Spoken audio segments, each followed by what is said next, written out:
A year ago, I was one of the folks on the panel, and as you all know, Joe Perna was the G-4 then, and we were having conversations about diminishing resources and the impact on our operations and future of the Army, and we were worrying about how small the Army was becoming, but what a difference a year makes. But one thing has stayed constant, and it's that our number one priority continues to be readiness, and our focus is building readiness. It was number one then, and it's number one now as we work to project and sustain an expeditionary Army. As General Milley has stated, and I quote, "Mobility, firepower, and logistics has been the asymmetric advantage of the United States military, and we have to work to maintain these advantages." And I think this collective group working together can help us sustain the advantage that we've shared for many generations. And I can report today that we are making progress from a year ago, progress as we go forward, but much work remains to be done. This year, we redistributed over 178,000 pieces of excess equipment. I'm talking Class 7, major end items. I'm not talking Class 9 or small items. Over 178 pieces we've transferred to a number of BCTs where we now enjoy a 16% increase in readiness just because of we moved excess equipment from those excess units to units where it was needed. A 16% increase, and we've seen the C rating of those units increase as well. We've also turned in another 360,000 pieces of equipment no longer required in our operating force. And essentially what that did, it's reduce units, tactical units at the lowest level, company commanders and first sergeants, taking equipment out of their hand that they didn't have the time to sustain, now that they have the resources, the dollars to sustain excess equipment. We've grown our Army pre-position stocks, and we're working to assemble them and configured for combat configuration where they come off the ship ready to fight instead of having to go to a holding area and put the wartime accoutrements on that equipment. We're growing our ammunition supplies, and I would tell you that if this is the one area that keeps me up at night. We have enough for what we need today, but we're working to ensure that we have enough to sustain 2 contingency operations near simultaneously. And I will tell you that we're not where we need to be. We assumed some risk in years past for all the right reasons, but we didn't make the investments in our munitions, and at this particular time, looking at based on the consumption rates that General Dorman will tell you, in CENTCOM, we are, frankly, in some cases, exceeding our industrial base facility to maintain at that rate. And we have some work to do, but we're working that collectively with the Joint Force, and I think we're going to be okay. G-Army, Increment 1 is now 85% fielded, and we'll have that done by December. That's a testament to the great leaders that went before us, the vision of this system where it has combined multiple sustainment systems into one and provide us the opportunity to have a common operating picture. We're focused on finding new ways to set the global theater and improve our force projection so we can engage more quickly. We are implementing a $100 million program to ensure our BCTs have a common ASL that is 100% mobile, that will provide 30 days of repair pods in a combat environment. And we're teaming with DLA that they will have 45 days of supply at their forward stockage locations. I'm encouraged that these efforts for the fight tonight, but leadership also has to get the strategy right for the next 10 to 20 years from now. And I think that's an area where this group can help us see the future. TRADOC has been working with the Marine Corps on the concept of a multi-domain battle and doctrine. Last October at the annual AUSA conference, General Milley introduced this concept to the Army. It is a humbling concept. It says that the United States forces can no longer assume superiority in any domain. That's land, air, maritime, space, or cyberspace. Our potential adversaries have already or will have new precise weapons, rockets, and drones. They will be able to hack into our systems And you all know that our logistics systems reside on the NIPRNet, our JMI networks, that will make the future battlefield chaotic and more lethal than any time that we've seen in the past. Joe Perkins, our TRADOC commander, likes to say that when he grew up in the Army, we published the Erland Battle Doctrine, and I think we all remember that well. By definition, excuse me, that was two domains, air and land. We focused on land, and the air was part of it, but our focus was primarily what could the Air Force do for the land folks. That will not work. Today, the Army needs to operate and affect all domains in conjunction with our sister services. If I can use the analogy that we've seen in our local media, retail sector. I grew up in Arkansas, and at that time, Walmart was a predominant small store that started out in the small towns.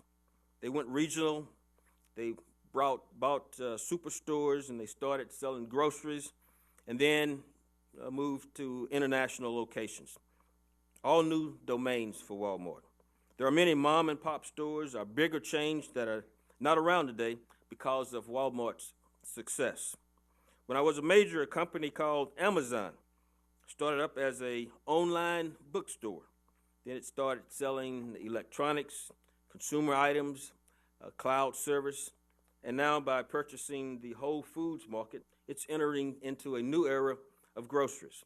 The Army is like these organizations, a dominant land force today, but about to face a battlefield where the competition will make us rethink how we fight, where we fight, the weapons we fight with, and the way we deliver and sustain logistics. And again, I think having a discussion with our industry partners will help us see ourselves and help us see the future and ensure that we're on the right track and take advantage of technology, today and future technology.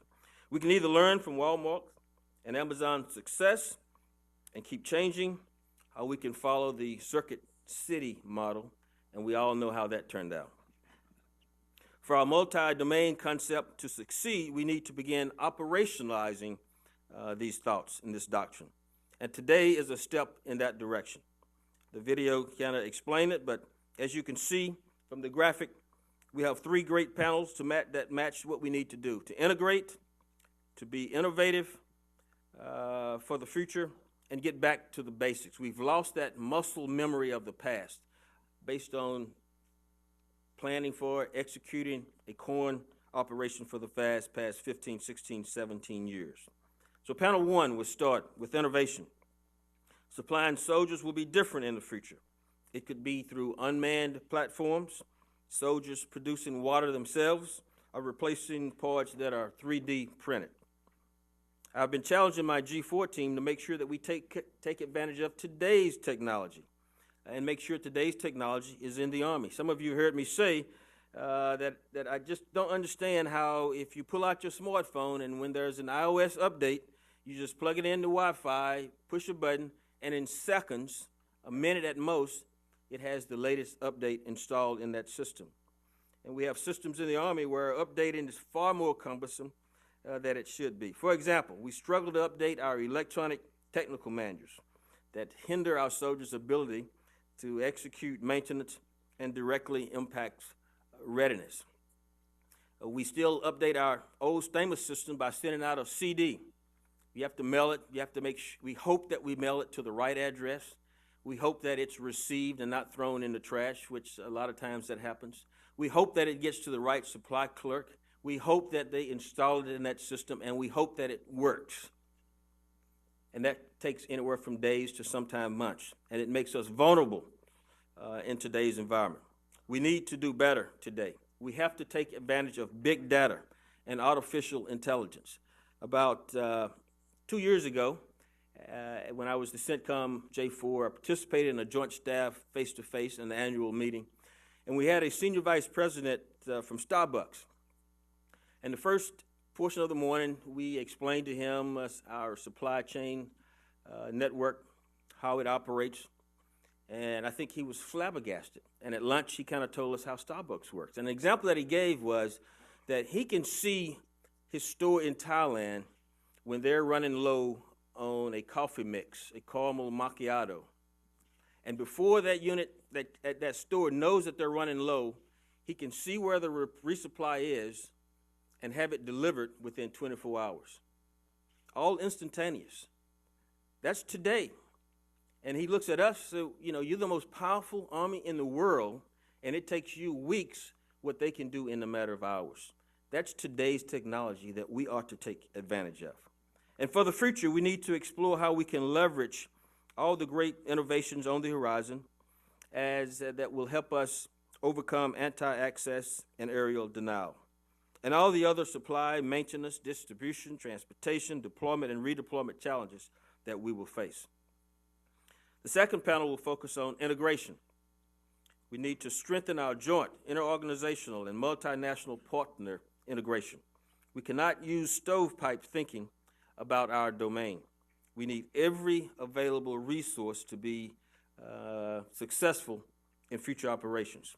We need our adversaries to worry about our sister services, not just us, and what they can do to help us on land. We need the adversaries to worry about the coalition partners and the capability that they bring to the fight. Recently, we ran successful U.S.-led NATO battle group exercise in the Polish-Lithuanian border with German, Polish, British, Lithuanian, and other partners. We demonstrated our ability to keep supply lines open to what otherwise could be a very vulnerable area. In another European exercise, U.S. forces had British C-17s conducting airlifts, Belgium transporters moving tanks, Norwegian providing bulk potable water, Croatians providing mission command, and a Lithuanian field kitchen providing meals, all in an austere environment. We will rely heavily on our coalition partners in future conflicts.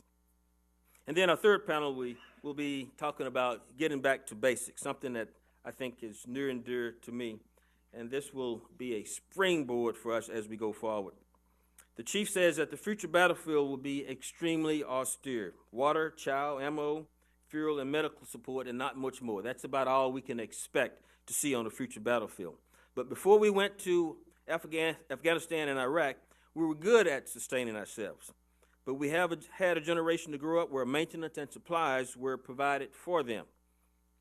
We had Pizza Hut and high-definition TVs in theater. We're not going back to those days. We need to get back to basics where soldiers can win in an austere environment.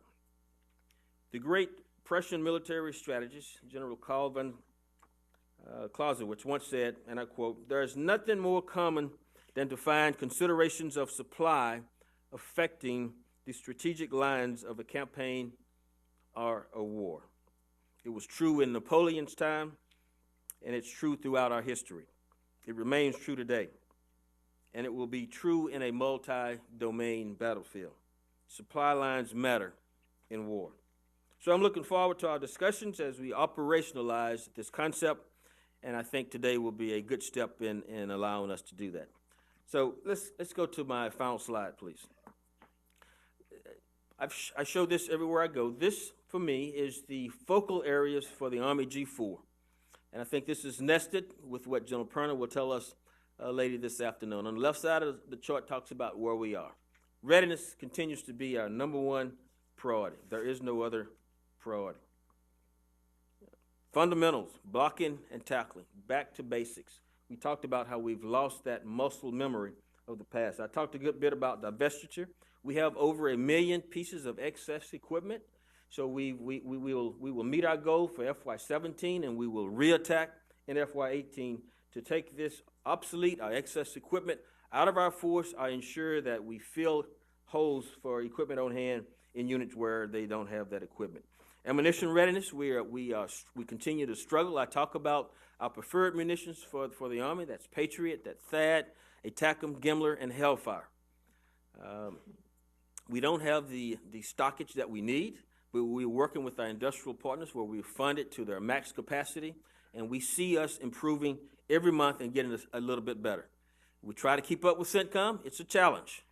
They are prosecuting an excellent battle plan, and they're taking it to the enemy, and we are being extremely successful, but they are utilizing a high rate of our munition stocks. Force projection continues to be a challenge. Our unit movement officers, are they trained? When we loaded ships and we deployed 3-4 ID over to Poland, we found that when we were ready to download the vessels, we didn't load the ship in unit configurations.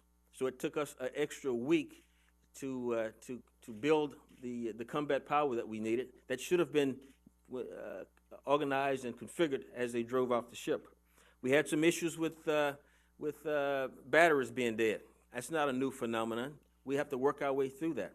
But we learned from that, and we share that, and as we deployed subsequent brigades, we saw our timelines decrease over time because we relearned those lessons and implemented those lessons that we learned. Another positive example, working with SDDC, when we shipped the 10th Cab from the 10th Mountain Division over into Greece.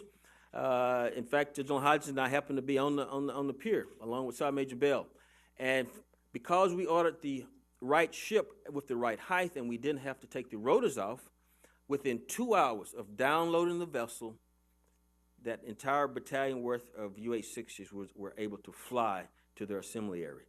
2 hours. That was amazing. That's an example of getting it right per our planning. But we've lost those touch points and that muscle memory, and that's what we have to get back to. Command, maintenance, and supply discipline. For those of us, that's second nature, but I will tell you it's not second nature to our Army today. As our IG was out about traveling around the United States Army, we found that there were some units have 1-10 manual for every 10 vehicles. And what that meant to me, General Stevenson, was they're not doing PMCS. They were doing something.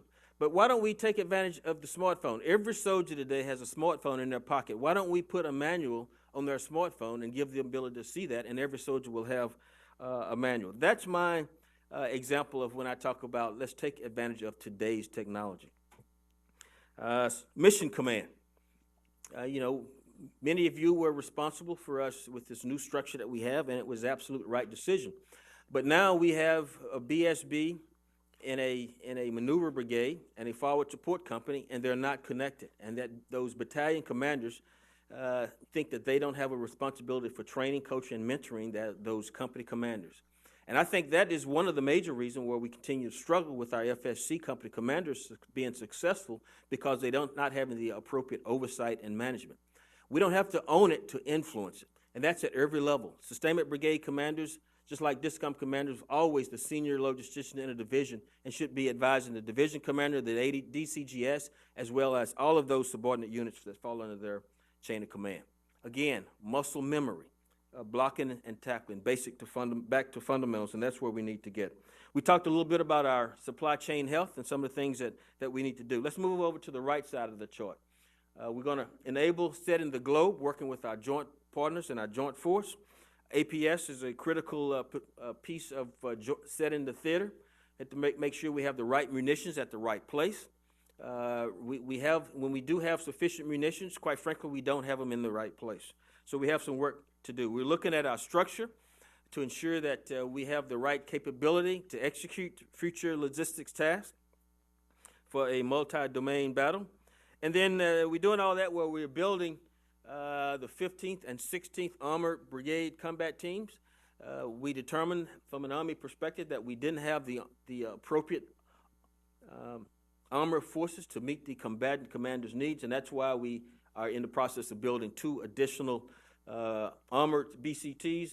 And General Ham talked about the SFAB that we're building from scratch, and those commanders are going to be a second command. The brigade commander will be coming right out of brigade command, as well as every battalion commander.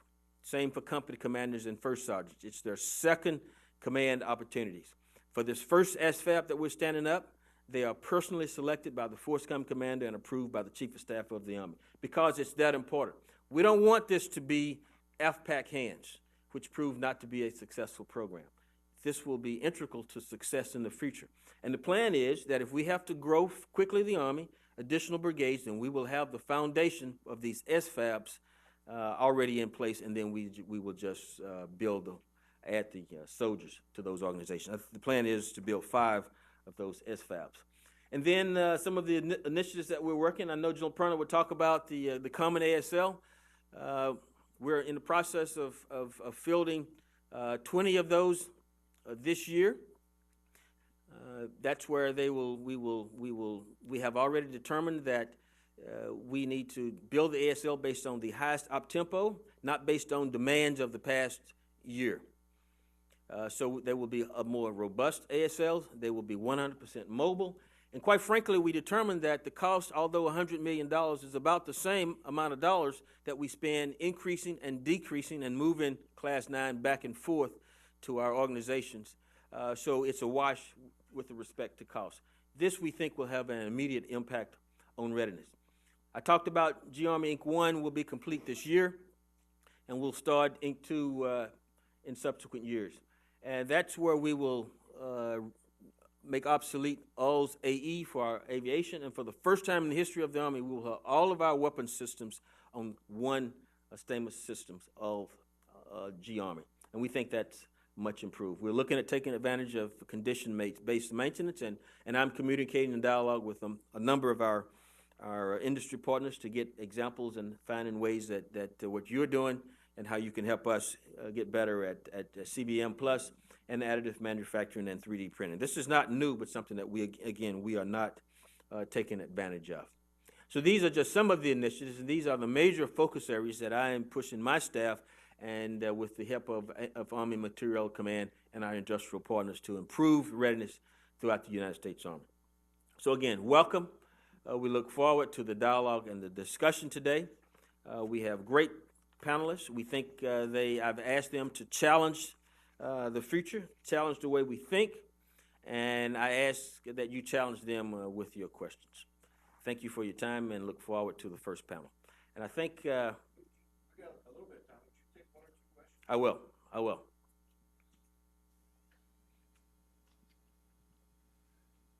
Sidney, how surprising. Yes. Hi. Sidney Friedberg, Breaking Defense, for those who have not been previously victimized. I wanted to ask you to elaborate a bit more on the munitions issue. We hear a lot about this in various contexts, but where are you mentioned the 4 items that are most in demand. So where are the shortfalls, the choke points in the system, and to what degree is this a matter of just throwing money at the problem? To what degree do we actually have to change how we conceive of, organize, plan our logistics to account for these higher demands? Thank you. That's a great question. So as I stated, we assumed some risk years ago, and we did not invest the dollars we needed in munitions. So we found our short, not with the stockage base that we would like to have in today's environment, and as we have found the utilization in CENTCOM significantly increased. They are using more munitions now than we ever did at the height of the surge in the 2008-2009 timeframe. So we did not purchase appropriate amounts at that particular time. We are competing with our industrial base locations with the Air Force. So some of our facilities build Air Force munitions, some build Army, they build other coalition, and we compete with our FMS partners. So we are reprioritizing who gets what that's coming out of our industrial base. Then we've gone back and taken a look at ourselves with our industrial capacity to determine how we can grow that. And there's some unused space, some surge capacity that we've determined that we ought to take advantage of today. So we're working with Congress. They acknowledge the requirement, and they are actually funding us to build out the capacity, the unused capacity in our current industrial facilities. So we think that that over time we're going to be okay. We don't know the world environment, so how much time do we need? I wish I could tell you that looking into my crystal ball. But we're taking full advantage of the capacity that exists in today's industrial base. We've asked Congress for the dollars, but if Congress were to give us all the dollars today, it would be about $45 billion. I don't think that's possible, number one, and we couldn't spend it today if they were to give it to us because we cannot surge our industrial capacity. So we have a long-term plan, a 5-year plan, based on extending our capacity at all of our industrial-based facilities, and that's funded, and we're working with Congress. We're working with our PM and PEOs, And I think that Mr. Loman will be able to address what our industrial base, how they are increasing their facilitization and what they're doing from a capacity perspective. But we see ourselves, we know where we are, we know where we need to go, we know what we're giving our coalition partners from an FMS perspective, and we understand what our other demand from our other services, and we know what our COCOM demands are. So we see ourselves, and we're challenged, but we have a good plan to get there. It's going to take us a little bit of time. To follow up, you say more use of munitions than in the surge. I think we're talking about those 4 precision munitions, not about rifle, M4 rounds and so forth. Is that correct? Well, not all those 4. We're not using all of those. Those are what we think that we need to have sufficient stockage if we had to fight major contingencies. But Hellfires, for sure, we're using at a high rate, Gimlers. And those, we're using more of those assets now than we did during the surge. You know, these new high-tech munitions limit collateral damage. We were not necessarily concerned about that at the height of the surge. Now, when we're fighting in Mosul, we absolutely are concerned about collateral damage. So that's an example of why we're using these preferred munitions, more so now than we did in the past. One more question. Sir, not you. General Piggee, this is Mike Terry. Regarding force structure, and you spoke about the brigade, but you know what happened about the sustainment brigades leaving the corps level and being placed into the divisions, and a division commander may or may not think they have a DISCOM. It's not a DISCOM, but we've taken core resources, core units that were in those sustainment brigades and shifted them over to the divisions. Now there's nothing at the corps level, just about. Is there anything being done to readdress reshifting those resources back to corps, and are we going to be able to form command and control elements at the corps level to see over them? Thank you very much. That's a great question. So are we moving those units back to the corps? No, we are not. Are we having discussions with the FORCECOM commander level, with General Abrams, with corps commanders and division commanders? Absolutely. So I had this same chart last week at a senior leader readiness forum with all the 4-stars and 2- and 3-star commanders in the Army, and we had this exact discussion. So you don't have to own it to influence it. The CSSBs are part of the sustainment brigades who have been assigned and wear divisional patches, but they understand, senior leaders understand that they still have that core mission and responsible for providing core troops. So the structure on a wiring diagram is still part of the division, but that CSSB still has responsibility that will support core troops in their area of responsibility. Same for the sustainment brigade, just the way we did when we were in Taji and Balad and throughout the MNDB for the 15th Sustainment Brigade.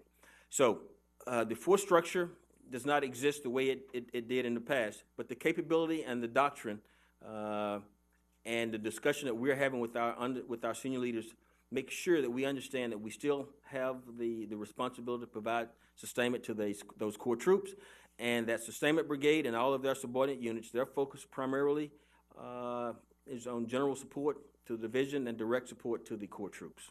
And that's how we operate currently. Okay, sir, thank you very much, and I really appreciate it and look forward to our panel discussions. Thank you.